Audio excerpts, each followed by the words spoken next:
बिस्मिल्लाहिर्रहमानिर्रहीम।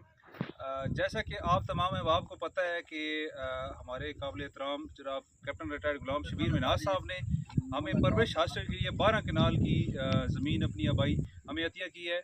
और आज अल्हम्दुलिल्लाह अल सबाजा कंस्ट्रक्शन कंपनी मियाँ वाली से ये हमारे पास भाईजान पहुँच गए हैं सबाजा साहब। तो इंशाल्लाह सुबह इंशाल्लाह मटीरियल ये आपके सामने पहुँच चुका है। तो सुबह इंशाल्लाह इस पे काम हम इंशाल्लाह बुनियादों पे काम स्टार्ट कर देंगे। आप अहबाब से स्पेशली दुआओं की दरख्वास्त है। और एक ईंट की कीमत इस प्रोजेक्ट के लिए 100 रुपये है।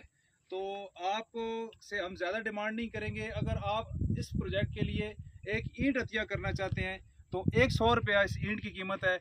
आप जितनी ईंटें ख़रीदना चाहें वो उसमें इस बिल्डिंग इस प्रोजेक्ट में लगाना चाहें तो दिए गए नंबर पे हमसे रब्ता कर लें। बाकी आप ऑन साइट विज़िट भी कर सकते हैं। अल्लाह पाक हम सब का हामी नासर हो। वस्सलाम। पाकिस्तान जिंदाबाद।